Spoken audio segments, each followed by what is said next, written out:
Bueno, buenas tardes, ¿cómo están? Damos inicio a esta clase del día. Hoy tenemos una dada desde aquí y una desde a distancia, de otro taller.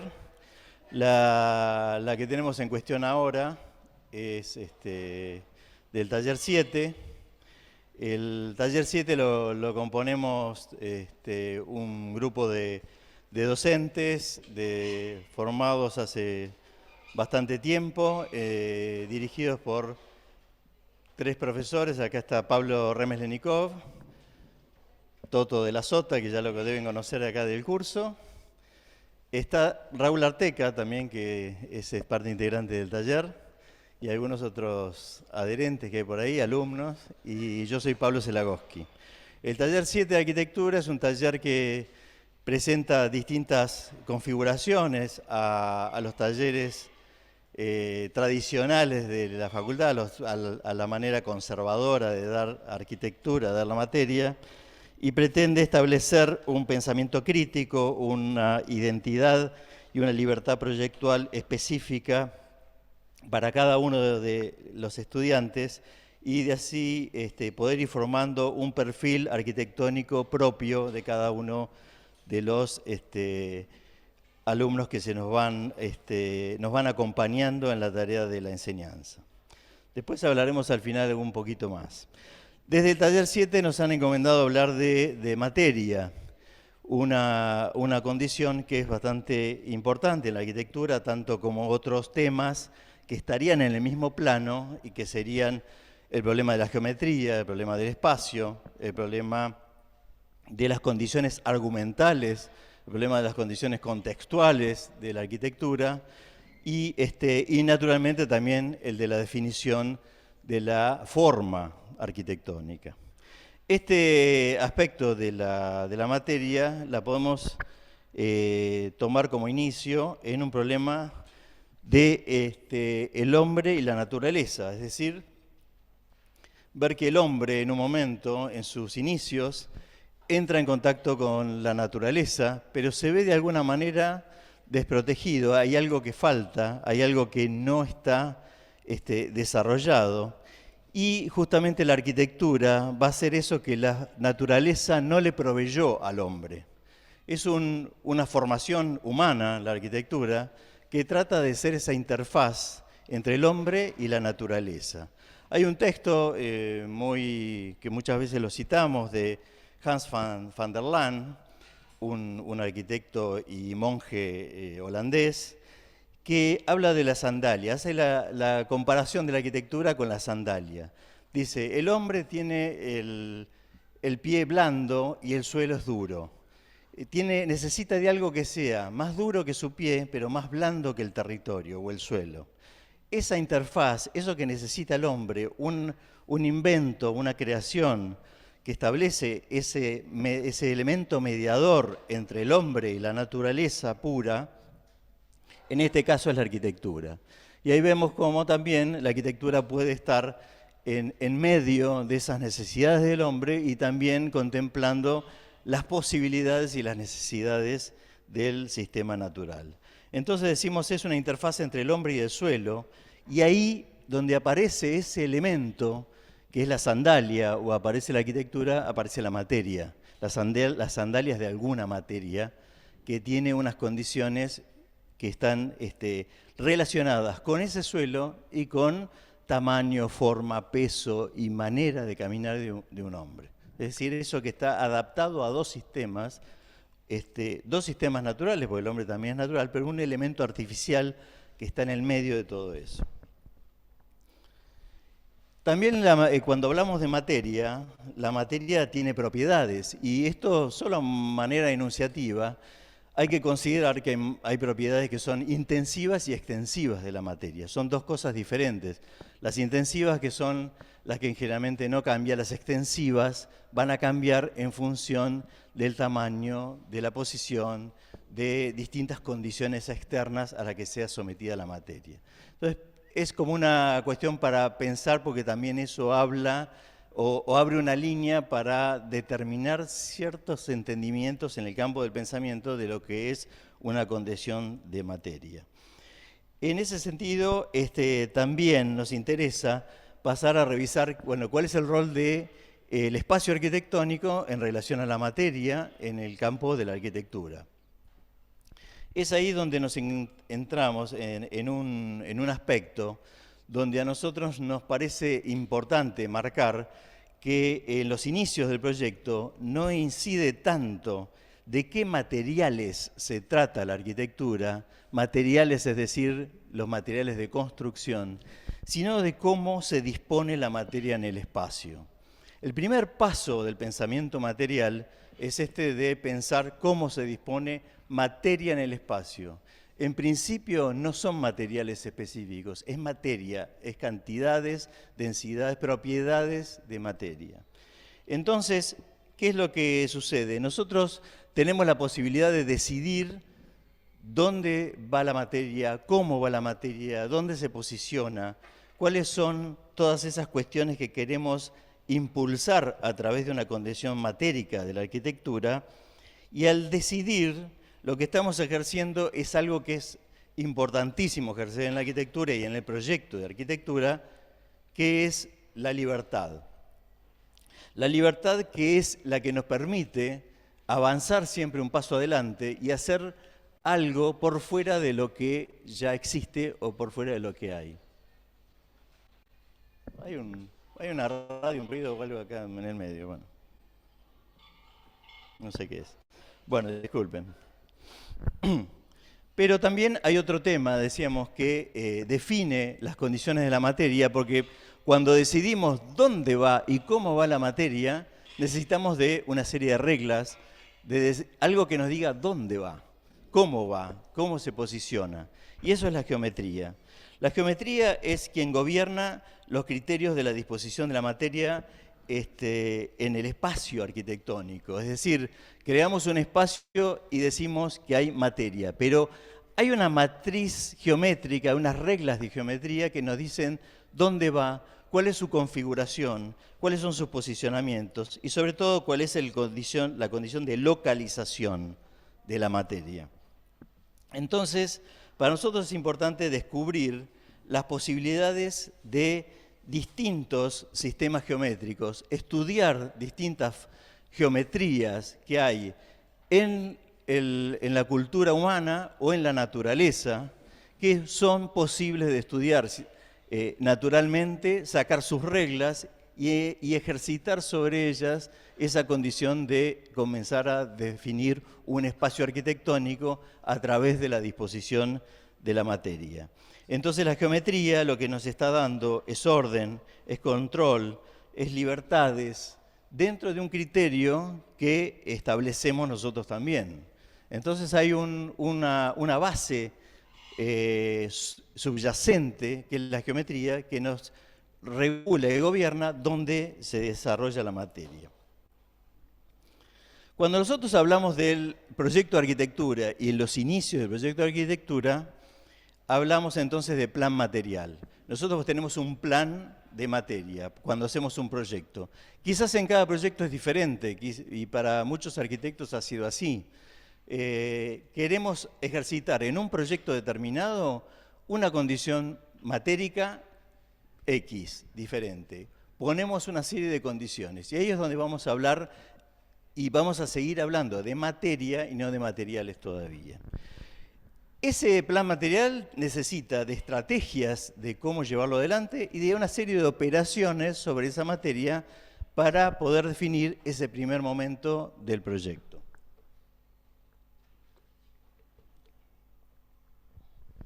Entonces, podríamos decir que la materia en el proyecto entra en tres espacios, en tres momentos. Primero, este plan material, donde hablamos de materia en general y no de materiales. Luego sí hay una etapa donde podemos comenzar a elegir el material adecuado a ese plan material y posteriormente una etapa de diseño mucho más precisa y generalmente final, que es la del ensamblaje y de la composición y definición de los elementos componentes de ese sistema material. Es decir, son como 3 momentos de general a particular que uno podría ejemplificarlos con esto. Digamos, el primer momento, el plan material es esto, donde uno dice, habrá más densidad en una zona de este edificio, habrá menos densidad de material, habrá repeticiones, habrá materia que aparece como un elemento singular distinto al repetitivo. Es decir, una serie de criterios que están en el campo, decíamos, de esa materia y todavía no sabemos de qué es. Si es de piedra, si es de adobe, no, todavía no interesa. Primero decidimos las condiciones de cómo se posiciona y las condiciones de presentación de esa materia en el espacio. Esa segunda instancia, cuando decimos, bueno, ahí aparecen los materiales, sería donde uno empieza a ver, bueno, hay una condición, un plan material que es acompañado, en este caso, con 2 tipos de material, ¿no? Con madera y con ladrillo. Y entonces empieza a tomar decisiones de qué rol juega un material, qué rol juega el otro, ¿no? Ustedes pueden ver que hay uno que conduce linealmente, como lo que intenciona el movimiento en esa escalera es la madera, mientras que lo que define las condiciones de los límites del espacio generalmente es el ladrillo. Entonces hay una serie de aptitudes que se le va otorgando a la condición de los materiales, en esa segunda instancia, que no es la primera del proyecto. Y en una tercera instancia ya es ir a las condiciones de ensamblaje, ir al diseño particularizado, cómo se combinan, cómo llega una madera contra un ladrillo, cómo llega el acero hacia la madera, cómo se combinan, cómo se articulan. Hay un proceso de diseño ya de otra escala, mucho más específica y que tiene que ver mucho con las condiciones de ciertas propiedades de combinatoria que ya los materiales tienen. Pero entonces hablamos nosotros del plan material, que es la primera fase, y volvemos a eso, donde tenemos estrategias que decíamos de cómo se dispone esa materia en el espacio. Y esas estrategias le podemos dar una serie podemos hacer un listado, ¿no? de las estrategias que podemos tener. Por ejemplo, naturalmente decíamos posicionamiento. ¿Dónde va un muro? Acá, más allá, más adelante, más atrás. Según donde lo pongamos, el espacio va a cambiar, va a tener una incidencia diferente sobre la condición del espacio y de cómo el hombre ve ese espacio, ¿no? Y cómo lo siente. También tenemos densidades de distribución, es decir, puede haber más materia de un lado, menos materia de otro. En esta aula, por ejemplo, hay una homogeneidad de materia en el perímetro, es más o menos parecida. Uno podría decir, o no, los 2 laterales estos tienen una materia continua y acá hay aberturas, hay una condición de densidad menor donde están las puertas y hay más materia en los laterales. Bueno, y también los elementos que lo componen. La materia puede ser representada en un muro, puede ser una columna, puede ser una plataforma, puede ser una cubierta, una losa, puede ser distintos elementos arquitectónicos que van acompañando ese plan de poner materia en el espacio, tanto en vertical como en horizontal. Y podemos a esa materia darle propiedades, decíamos continuidad como tiene ese muro, discontinuidad como tiene uno de estos, puede estar esa materia dominante en horizontal o en vertical, puede haber pliegues de la materia en una sola dirección. Acá vemos que la materia da la vuelta al aula, pero podría estar nada más que muros en un solo sentido y del otro lado abierto. Puede tener espesores, jerarquías, en fin, todo lo que ustedes están viendo ahí como acumulaciones, desarrollos particulares de la materia para construir la forma interior que pueden ser independientes de la forma exterior, ¿no? Siempre se copia lo de adentro hacia lo de afuera. Multiplicación, fusión de materia, donde se fusiona un muro con una plataforma o con una cubierta. Y también estas 2 posibilidades que están acá, que no son tan frecuentes, de alguna de ellas, digamos, la de arriba es materia agregada. Cuando uno construye este tipo de obras como esta construcción de Stonehenge en Inglaterra, construcción primitiva, ahí hay una agregación de materia, como en la mayoría de los casos. Pero también, como en el templo que está ahí debajo, ese templo está excavado, ¿no? Es materia retirada en lugar de materia puesta. Generalmente son pocos los casos de lo de abajo, pero en términos del pensamiento arquitectónico y del proyecto, cuando hablamos de plan material, sí es posible que haya muchísimas oportunidades de pensar que excavamos la materia. Algunos arquitectos contemporáneos, como Stephen Hall, piensan de esa manera. A pesar de que después la construcción, y ahí hablamos de otras etapas, no estamos en el plan material, sino otras etapas posteriores, sí, cuando se construye, hay materia agregada. Pero en el pensamiento se piensa de que hay una cantidad de materia que se empieza a excavar. Eso me parece que es importante tenerlo bien en cuenta. Entonces podemos pasar a una serie de obras que uno puede decir, bueno, acá hay materia plegada.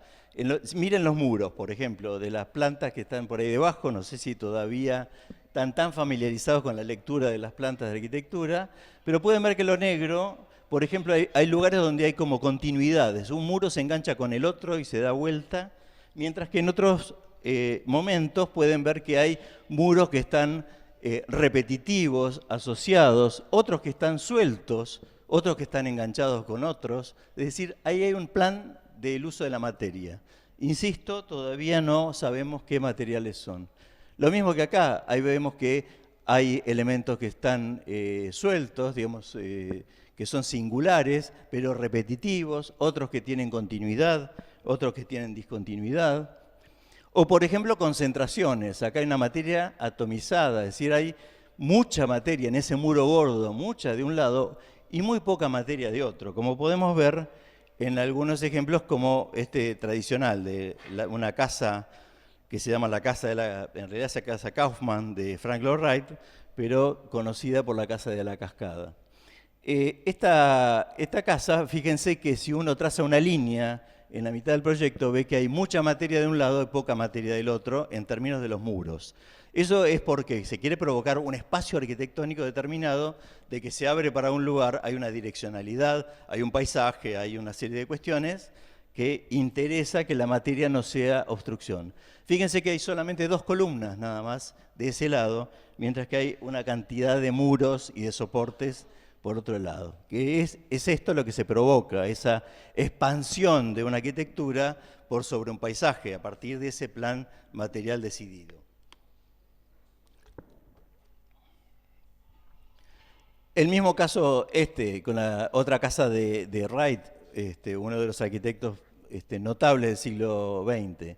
Ahí pueden ver lo mismo, hay sectores que tienen materia muy etérea, muy pequeño espesor, de muy poca cantidad y lugares donde hay una densidad muy importante.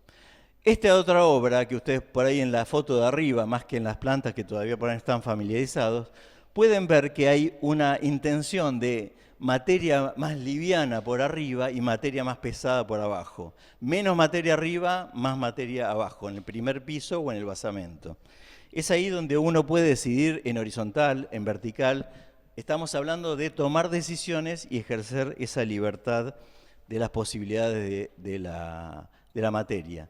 Como también esa obra anterior era de Mies van der Rohe, otro de los arquitectos del siglo XX, también acá, si ustedes estudian detenidamente esta casa, van a ver que hay 3, 4 grados de espesores de muros. Y él trabaja con eso. Un muro de un ancho, uno menor, otro menor, hasta el más fino. Y con eso compone distintas situaciones y va a definir si un espacio se abre a otro o no, o un espacio es más continuo con otro o no, a partir de la condición del espesor. O esta obra de otro arquitecto alemán, fíjense, si entienden ahí en la planta, pueden ver que hay un muro continuo, un solo muro que envuelve todo y que va definiendo espacios exteriores, el patio, y los espacios interiores, que después están reorganizados adentro, en otro sistema, con otros muros de menor espesor. Es decir, hay un plan material de que hay un muro único que envuelve toda la casa, y después hay unos pequeños que hacen una pequeña división interna. Espacio exterior que decíamos hoy. Y estos ejemplos de Le Corbusier, también otro del siglo XX, fíjense que hay una dominancia de los muros en un sentido. Esto es la direccionalidad de la materia. Como se puede ver en esta obra, o se puede ver también en términos de planta de los muros en estas otras dos casas que también hace el mismo arquitecto. O esto, la direccionalidad y las alteraciones a través de operaciones que hace Aldo van Eyck, un arquitecto holandés, en el pabellón de Arnhem, a través de tener un criterio como el que está dibujado bajo un esquema, pero que después es esa materia que tiene operaciones. La ponemos en una dirección y después podemos ejercitar operaciones. La empujamos, la corremos, la cortamos, la subdividimos. Aparecen ese tipo de cuestiones. Por ejemplo, también puede ser fusión de los elementos, donde un muro se fusiona con otro o donde el muro se empieza a fusionar con la cubierta, es decir, la fusión y la desaparición del criterio de muro y de techo, donde puede aparecer este tipo de cuestiones que se van, lo que la misma materia que está haciendo de techo dobla y hace de muro y vuelve a hacer el solado o la plataforma en la cual se instala la obra. También la materia puede tener direccionales en términos del espacio vertical o de un espacio diagonal, ¿no? Que provoca distintos efectos en esa situación o en ese reconocimiento sensorial del hombre dentro del espacio. Esta también es una obra que representa un grupo de arquitectos de Morfosis que trabajó también muchas épocas con el tema de la materia en capas, es decir, capas desplegadas de materia que se van desarrollando. Es decir, ya no hay un solo muro, sino que el muro es una serie de capas que va a conformar cuestiones que resuelven problemas, es decir, problemas climáticos, problemas funcionales, es decir, esa decapación, llamémosle, de la materia le provee propiedades al proyecto que todavía vemos ahí, es una maqueta y no dice de qué es. Pensé que iba a decir que la clase era inestable, ¿no? Que eso ya es dramático. Bueno, que decíamos que las capas permiten otro tipo de desarrollo. Pero también hay materia que no es que separa espacios, sino que también que los contiene.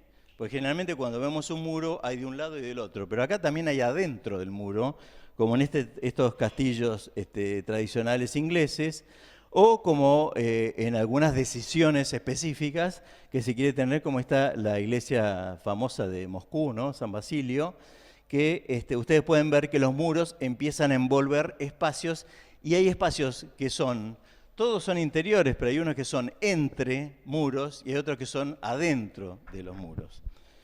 Lo mismo que sucede en esto es un proyecto de un compañero de ustedes, que ya está terminando la carrera, pero que en el momento, en segundo año, desarrolló una casa trabajando el criterio del muro, como el muro que separa, el muro que contiene, ¿no? El muro que envuelve, el muro que se dobla, el muro singular versus el muro que es colaborativo con otros. Bueno, ese tipo de cuestiones son todas temas que hacen a esa materia que puede llegar a contener otros espacios. Define espacios por fuera, pero también contiene algunos otros espacios. Y las operaciones que decíamos, como hablábamos en el pabellón del holandés, donde uno decía, tiene todo lineal, pero también hay operaciones de empuje. Bueno, uno puede hacer una lista de qué operaciones puede hacer después que puso ese plan material. Una vez que decidió dónde van los muros, puede empezar a estirar, a ensanchar, a extender, a desplazar, a hacerlo más poroso, a fusionarlo, rotarlo, plegarlo. Tiene la oportunidad de hacer todo eso. Y más allá de la oportunidad, lo que queremos marcar es que tenemos casi la obligación de poder hacerlo y de pensarlo. Porque muchas veces se adoptan soluciones ya hechas, se hace lo mismo de siempre, y cuando hay que hacer una pared, lo único que uno piensa, es de 20, es recta, es así, porque siempre se hizo así. En la arquitectura hay que pensar todo de nuevo, tenemos las herramientas y las posibilidades de pensar todo y de elegir qué es lo que queremos hacer y no caernos en hacer más de lo mismo o lo de siempre, porque siempre se hizo, no sabemos por qué. Este ejemplo es sobre una casa de Mies van der Rohe, un proyecto que no se realizó, pero ese sería como el primer momento del plan material, donde uno dice, es el posicionamiento de los muros. Fíjense que ahí están todos con el mismo espesor. Pero si nosotros vemos después lo que hace Mies cuando hace el plano de la casa, eso sería un esquema de la planta, ustedes pueden ver cómo cambia notablemente esa idea. Acá es pensado con un mismo espesor y allá se empieza a decidir. Tienen un espesor diferente, pero también tienen longitudes diferentes. Algunos se alargan, algunos se conectan.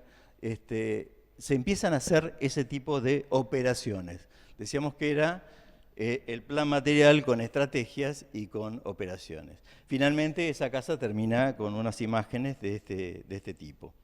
Entonces, resumiendo un poco lo que hemos hablado, hablábamos de un plan material que implica tener una materia, pero que no es un material, sino un material de construcción, sino que es cantidades, densidades, es decir, posibilidad de materia a disponer en el espacio.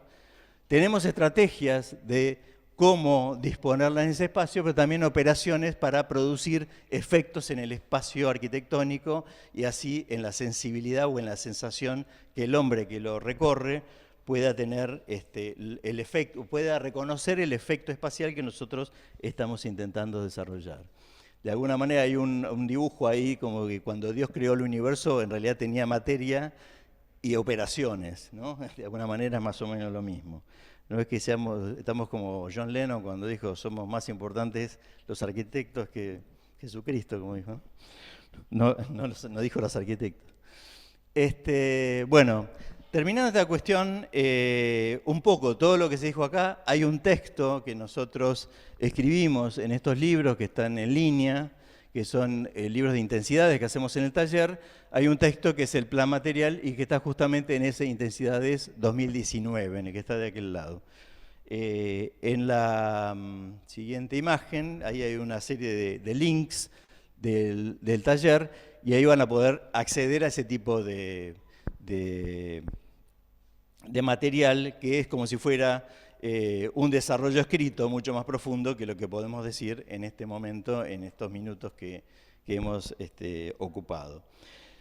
Resumiendo, y mientras agradecemos que nos hayan escuchado acá y todas las repetidoras del interior del país, les decimos, bueno, el taller 7 es un taller que está en el turno tarde, es un turno muy cómodo para cursar, es un turno bastante descomprimido, sobre todo en términos de pandemia viene muy bien. Y vamos a tener, según nos han indicado de Secretaría Académica, una clase de presentación el día 3 de marzo, y ahí explicaremos bien cómo se realizarán los trabajos en todos los niveles del taller. También pueden ver en Instagram, ver en Facebook las novedades y sobre todo ir a al blog del taller donde tienen todo el material, que ahí siempre hay muchas cosas para ver, hay mucho material para el que quiere estudiar, para el que quiere ver cómo son los trabajos, está todo dispuesto y todo mostrado y no hay nada oculto. Yo los invito a revisarlo y a pensar que es una buena posibilidad estar con este grupo que piensa que la materia es algo más que un material. Muchas gracias.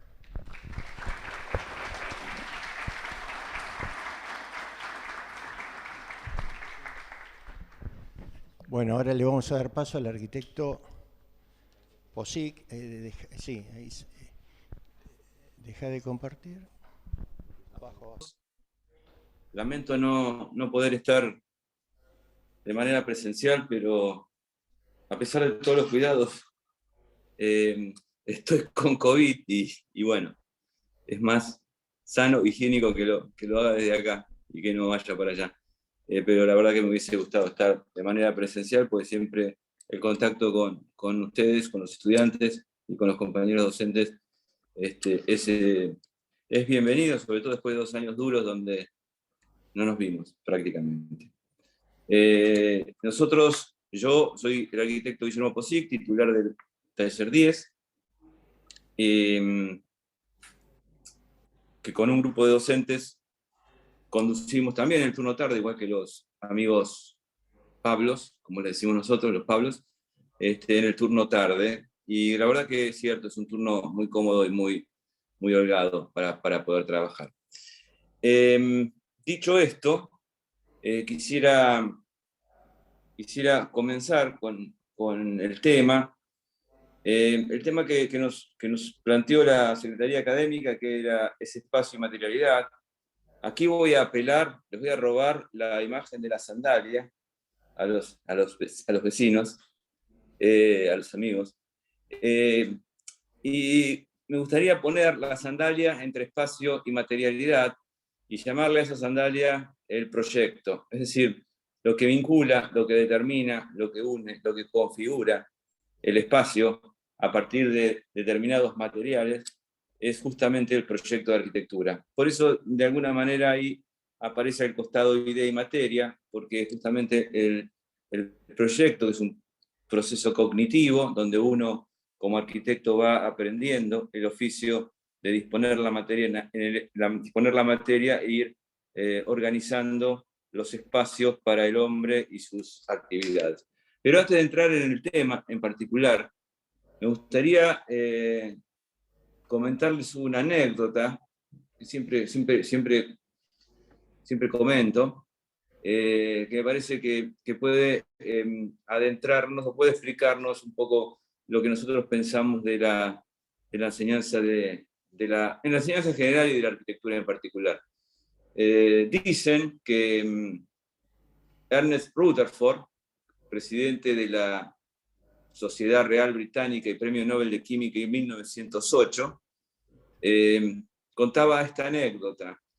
Lo había llamado un colega porque estaba a punto de ponerle una mala nota a un estudiante, porque le había planteado un problema de física, y pese a que el estudiante afirmaba con rotundidad que su respuesta era acertada, el profesor no estaba seguro y convinieron, profesor y estudiantes, pedir un arbitraje a alguien imparcial, y el elegido fue Rutherford, justamente.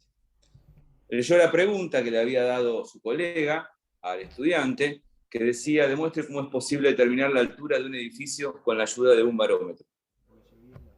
El estudiante había respondido que había que había que tomar el barómetro, llevarlo a la azotea del edificio, atarle una cuerda muy larga, descolgarlo hasta el piso, marcar y medir la longitud de la cuerda, que es igual a la longitud del edificio.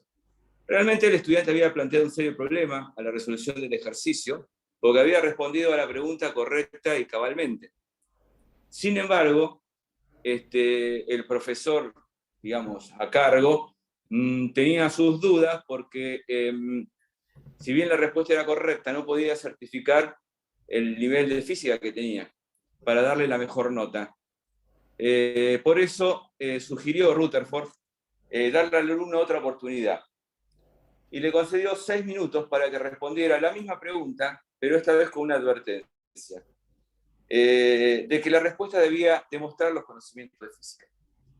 Habían pasado 5 minutos y el estudiante no había escrito nada. Le preguntó si deseaba marcharse, pero le contestó que tenía muchas respuestas al problema. La dificultad que tenía era elegir la mejor de todas. El profesor se fue y en el minuto que le quedaba, el estudiante escribió que había que tomar el barómetro, lanzarlo al suelo desde la azotea del edificio y calcular el tiempo de caída con un cronómetro. Después se aplicaba la fórmula 0,5 de la altura por el tiempo al cuadrado, y así obtenía la altura del edificio. En este punto le preguntó si se podía, le dijo al estudiante que se podía retirar, y le puso la nota más alta. Tras abandonar el aula, se encontró con el estudiante y le pidió que le contara sus otras respuestas a la pregunta.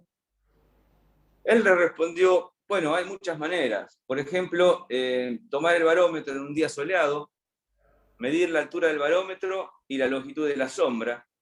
Y si medimos a continuación, este es Rutherford, me olvidé, me colgué con las imágenes, disculpen. Y si medimos la altura del edificio con una simple proporción trigonométrica, podemos también, del barómetro, perdón, podemos determinar la altura del edificio. Dice: esto es un barómetro. Otra manera sencilla de hacerlo, muy práctica y muy directa, es tomar el barómetro, ponerlo al pie de las escaleras, medir la altura de un escalón, subir las escaleras, contar la cantidad de escalones y multiplicarla por la altura del escalón. Una vez que multiplicamos la altura del escalón por la cantidad de escalones, podemos obtener también de esta manera la forma, la altura del edificio. Entonces, el profesor le preguntó, ¿y qué otra manera? Bueno, dice, hay muchos métodos más. Uno sería un procedimiento más sofisticado, podría ser atar el barómetro a una cuerda y moverlo como si fuese un péndulo. Si calculamos que cuando el barómetro está a la altura de la azotea, la gravedad es 0, y al descender en trayectoria circular, al pasar por la perpendicular del edificio, la diferencia de estos dos valores, aplicando una sencilla fórmula trigonométrica, nos podría dar la respuesta que me está preguntando. En este punto, el profesor le preguntó si conocía la respuesta convencional a la pregunta, y es justamente que la diferencia de presión, la diferencia de presiones que mide el barómetro, que estaba al principio y que no importa tanto, justamente marca la diferencia de altura. Y el estudiante le dijo sí, evidentemente que él conocía la respuesta, pero que durante sus estudios los profesores habían intentado enseñarle a pensar.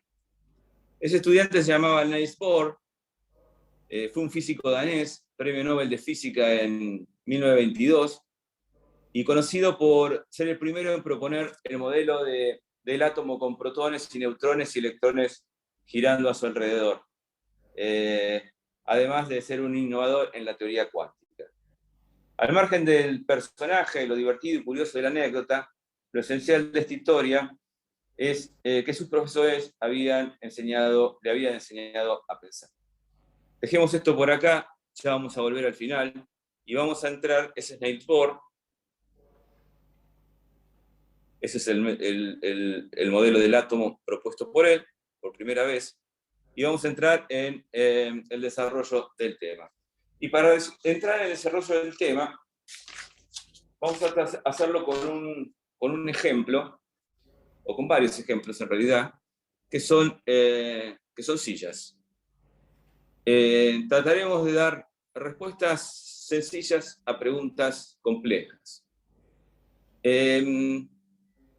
A ver, todas las sillas deberían, para ser sillas, cumplir la misma función, es decir, podernos sentar. Todas respetan ciertas dimensiones en relación al cuerpo humano, es decir, la tabla donde me siento no puede estar a cualquier altura, tiene que estar a una altura determinada. Todas tienen que mantener su estabilidad, es decir, cuando me siento no me tengo que caer, y todas tienen que responder a la ley de la gravedad a la que estamos sometidos todos los seres humanos, todo lo que está sobre la Tierra. Sin embargo, nosotros conocemos o podemos ver que las sillas empiezan a adquirir distintas formas. En este caso es una silla Tonet, hecha en el siglo XVIII, proyectada en el siglo XVIII, hecha de una madera muy particular que permite compresión y temperatura, que adquiera esas curvas y que se quede de esa manera. A la derecha está la silla de un arquitecto de principios del siglo XX, Rietveld, también hecha de madera, otra madera, donde hay una identificación precisa de los distintos planos, el plano de apoyo azul, el respaldo rojo, y los elementos que vinculan a estos dos pintados de negro con las puntas del color amarillo. Estas son dos sillas donde el material estructurante, es el hierro. Una es la silla Brno de Mies van der Rohe, en cantilever. El cantilever es voladizo, es decir, que en realidad tiene dos patas, y justamente está hecha con una planchuela de hierro que permite resistir el peso de una persona. Y la otra, que es la silla Bertoia, que justamente también es de hierro, pero el hecho de estar trabajando todos los elementos solidarios como una red, hace que los elementos sean mucho, mucho más finos. No sé por qué me quedó esta acá. Esta es una famosa silla, seguramente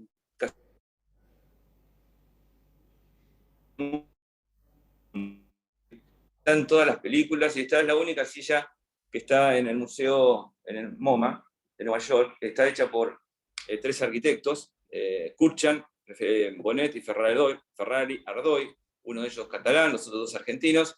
Se llama la silla, el famoso sillón BKF, hecha con 2 piezas de hierro, de hierro redondo. ¿Ven lo que yo dibujo o no ven?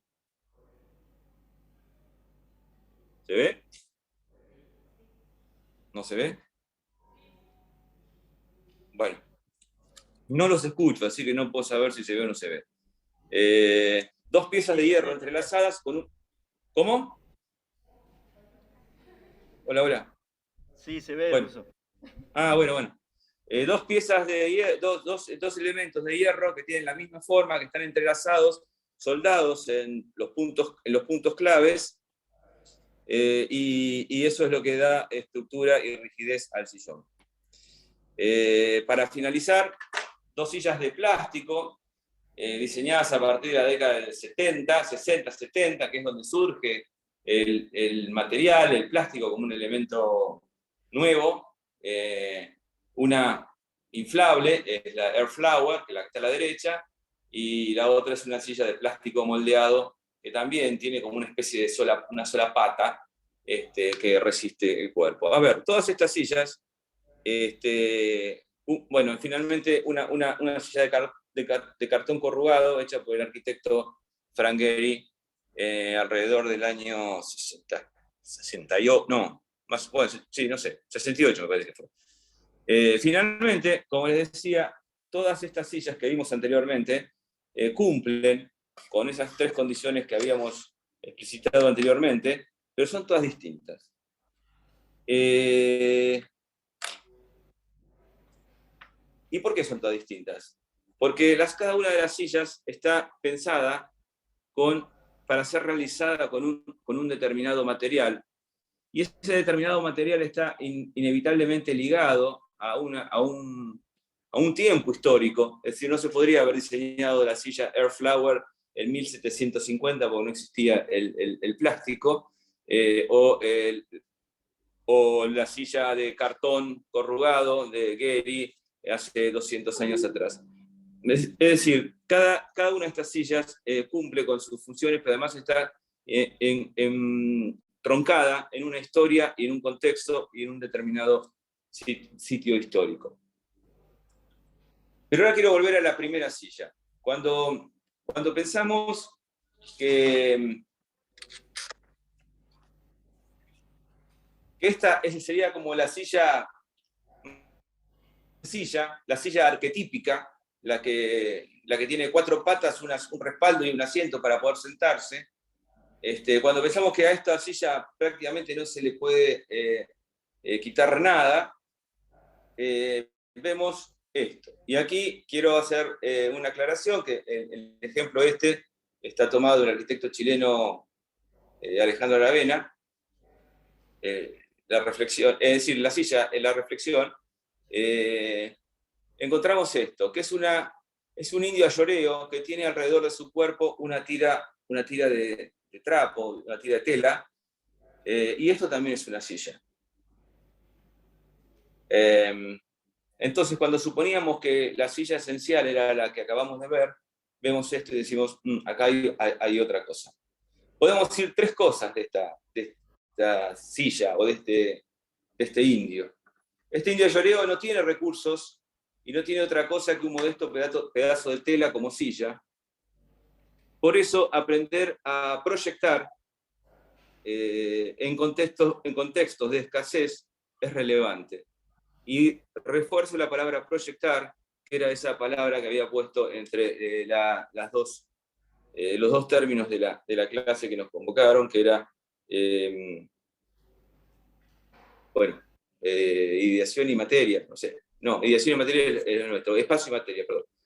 Entonces, decía que proyectar en contextos de escasez es relevante. La segunda cosa que podemos decir es que, aun cuando este hombre tuviera más recursos, otro diseño de silla no le vendría bien, porque este indio es un nómade. y solo un pedazo de tela que puede llevar con la mano es la que contesta con precisión a la pregunta. Por lo tanto, es un diseño preciso, o es un proyecto preciso. La tercera cosa que podemos decir es que este pedazo de tela representa un cierto límite, en el sentido de que no se le puede seguir sacando nada a esto. Porque si le sacásemos algo más, el sustantivo silla desaparecería para transformarse en puro verbo sentarse. Por lo tanto, el diseño debe aspirar a una cierta condición de irreductibilidad. Este proyecto es irreductible, es decir, que no se le puede sacar nada. Si aceptamos que el proyecto es la herramienta que tenemos como arquitectos para mediar entre el espacio y la materia, lo que nos permite construir y transformar los espacios del hombre y la ciudad, si aceptamos que cada material no vale por sí mismo, sino vale por lo que nosotros podemos hacer con él, y que cada arquitectura está basada en su propio tiempo y en los materiales que dispone para construirla, esas tres afirmaciones tienen su correlato en la arquitectura y que vamos, bueno, acá hay una silla de India Lloreo y una silla moderna, es decir, rehecha la silla con materiales modernos, y bueno, de hecho se usa. Esto mismo pasa por la arquitectura. Este es el Partenón del año menos 400. No podría haberse pensado sino a partir de un determinado sistema constructivo, determinadas piezas con determinada longitud. Y aquí yo tengo una sana diferencia, tampoco para polémica, sino seguramente en el fondo nos pongamos de acuerdo. Nosotros creemos que el material entra en la concepción misma del proyecto.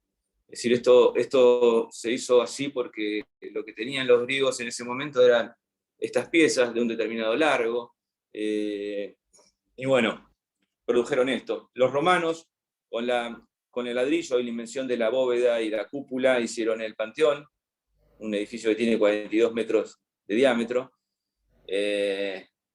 Mucho más acá, en el siglo XIII y XIV, las catedrales medievales, cuando descubrieron que el arco ojival, es decir, que termina en punta, permitía descargar los esfuerzos de otra manera, aparecieron las catedrales góticas, y los arbotantes fueron los elementos que trasladaban la carga hacia afuera, haciendo que una catedral por adentro pareciese muy maciza, pero por adentro era como una especie de caja de luz.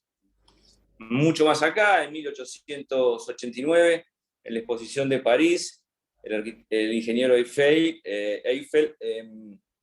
hizo la Torre Eiffel, que no solamente es símbolo de la construcción en hierro, sino también hoy por hoy símbolo de la ciudad de París. Y me gusta poner esta foto en construcción porque justamente el hecho de cómo nosotros ponemos los materiales también implica la manera en que construimos los edificios.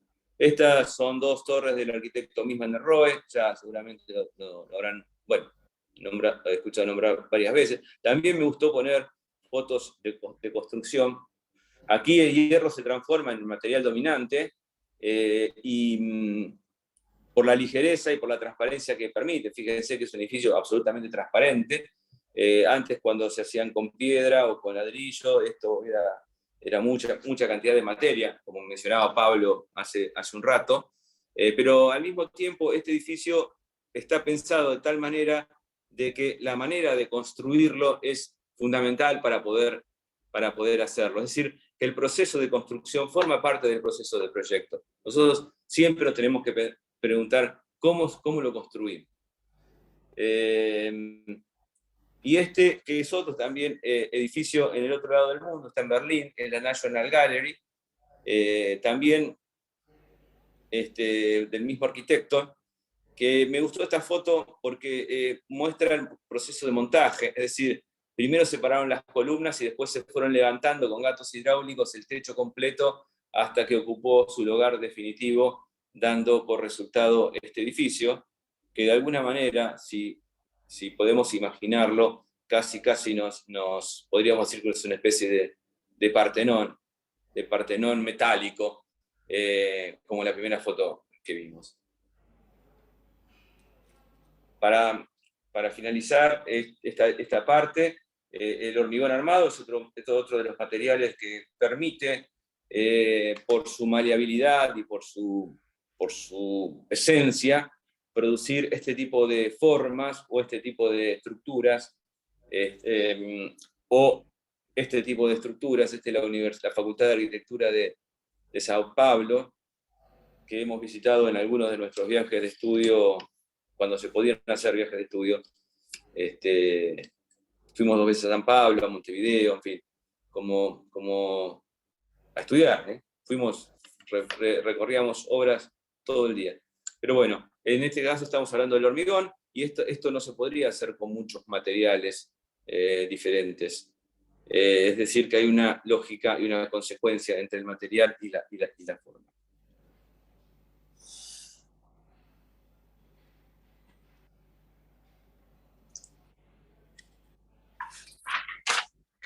Para ir concluyendo, me gustaría decir que el desafío que ustedes tienen, ahora que entraron a la facultad, es comenzar a pensar en la arquitectura,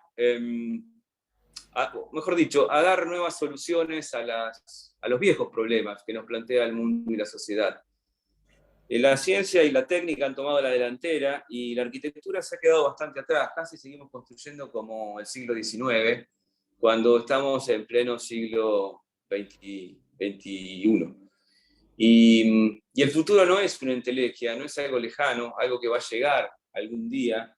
El futuro para ustedes es hoy, y por los próximos 50 años, si deciden seguir con esta maravillosa carrera que es ser arquitecto, van a cambiar muchas cosas en los próximos 50 años. Pero como es imposible predecir el futuro, sí podemos hacer el camino inverso, es decir, pensar qué cosas cambiaron en los últimos 50 años. Y, digamos, además de la llegada del hombre a la Luna, la cirugía robótica, la fibra óptica, los microprocesadores, los teléfonos celulares, los automóviles eléctricos, la decodificación del ADN y el genoma humano, la energía solar fotovoltaica, la fibra óptica, Internet y la inteligencia artificial están abriendo caminos insospechados hacia el futuro. Muchos de las cosas que hoy hacemos como arquitectos seguramente en un futuro no las haremos, y hay otras muchas cosas que ni imaginamos que vamos a hacer y que seguramente las tengamos que hacer. Por eso es importante repensar permanentemente el rol del arquitecto y el rol de la arquitectura, y de qué manera podemos poner adelante a la arquitectura al servicio de la sociedad, sí, de la sociedad que tenemos a nuestro alrededor. Quería hacer un comentario. Ustedes son jóvenes. En 1969 el hombre llegaba a la Luna, para aquellos que creemos que el hombre llegó a la Luna. Hay algunos que no, como los terraplanistas, que todavía piensan que la Tierra es plana. Pero digo, cada uno de los teléfonos que ustedes tienen en sus bolsillos tiene más tecnología que la que necesitó el Apolo 11 para alunizar y volver. Es decir, que la ciencia ha dado pasos gigantes, y la arquitectura entendemos que no ha dado unos pasos en el mismo sentido. Seguimos construyendo como hace 200 años, como acabo de decir. Por eso un párrafo adicional quiero echarle a esto de la inteligencia artificial, que es la capacidad de un sistema para interpretar correctamente datos externos y aprender de dichos datos y emplear esos conocimientos para lograr tareas y metas concretas a través de la adaptación flexible. Y vuelvo aquí al tema de la adaptación flexible, porque creo que hoy por hoy nosotros tenemos que tener una capacidad de adaptarnos con flexibilidad a los problemas. Algunas teorías sobre la inteligencia dicen que en la realidad la inteligencia es la capacidad de adaptarse a circunstancias adversas. Y bueno, me parece que un poco se trata de esto. Y para ejemplificar esto, bueno, esto lo pueden ustedes experimentar todos los días en sus teléfonos. Cuando buscan un par de zapatillas que se quieren comprar, de pronto ven que en todos los programas a los que entran le ofrecen zapatillas. Esos algoritmos que a partir de un clic que uno hace en el teléfono y que dice busco zapatillas, marca nada, lo que sea, bueno, empiezan a aparecer zapatillas, zapatillas, zapatillas, y en todos lados aparecen zapatillas, justamente porque uno les indicó, y eso de alguna manera, esos algoritmos que proporcionan esta de publicidad no deseada, PNP, no programada, perdón, no deseada, hicimos un clic y nos hizo eso. Quiero mostrarles, para ir terminando, ya voy terminando, un pequeño videíto que muestra a un pintor, a un gran pintor, Salvador Dalí, catalán. Le voy a leer lo que dice y después les voy a explicar por qué lo pongo. Salvador Dalí, van a escuchar que dice en inglés, tengo una larga relación con la muerte. Dalí murió hace más de 30 años. En vida siempre creí que el deseo de sobrevivir a la muerte y el miedo a ella eran sentimientos diferentes. Ahora entiendo todo mejor, pero hay una cosa que me hace diferente. Yo no creo en mi muerte. ¿Y tú? Miren el video y después hablamos.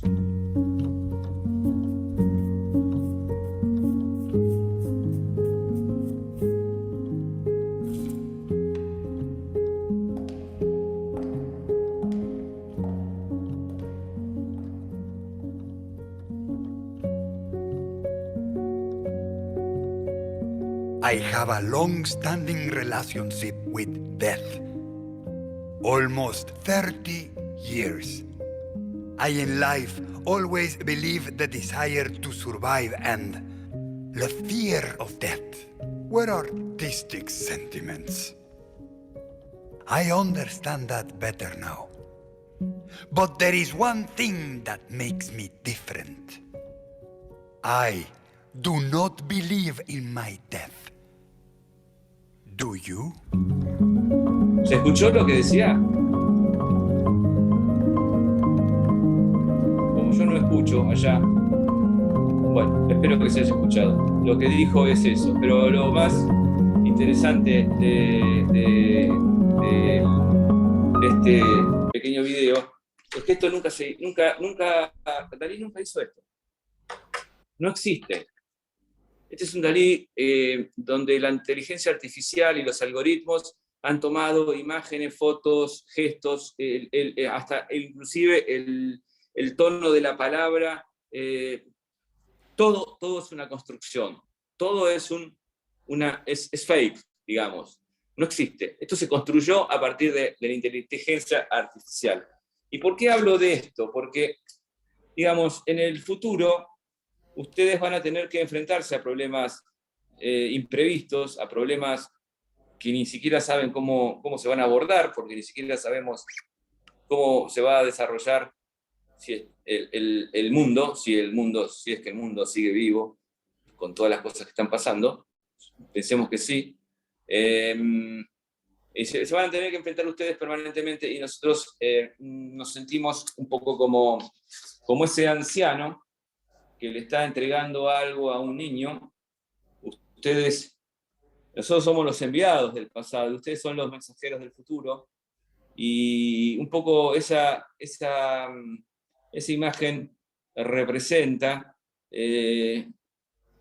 lo que para nosotros es la docencia, es transmitirle nuestros pocos conocimientos, o muchos conocimientos, para que ustedes los tomen y puedan construir un mundo mucho mejor del que nosotros les dejamos.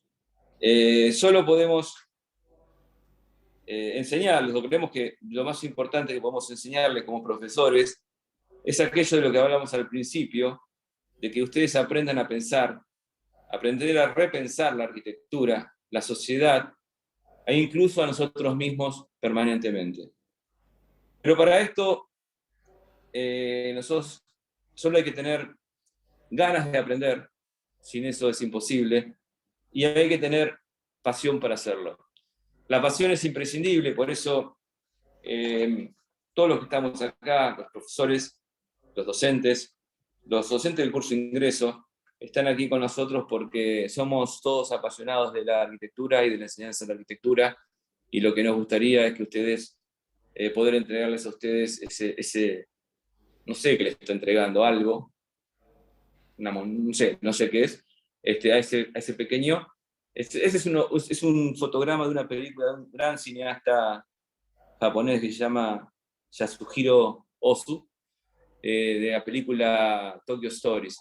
Y bueno, nos parecía que era una buena imagen, una buena metáfora de lo que para nosotros es la enseñanza, en el marco de aquello de que ustedes aprendan a pensar. Bueno, gracias. Aquí están los datos del taller nuestro.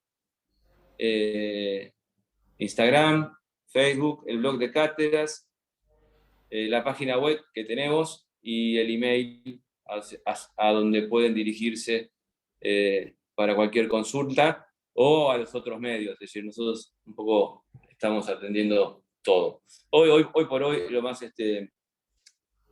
frecuente es Instagram, ¿no? Pareciera como que Instagram es lo que se está imponiendo. Así que bueno, les agradezco a todos. Vuelvo a pedirles, no sé si disculpas, porque la verdad es que no lo quise yo, pero sí lamento no haber estado presente y poder dar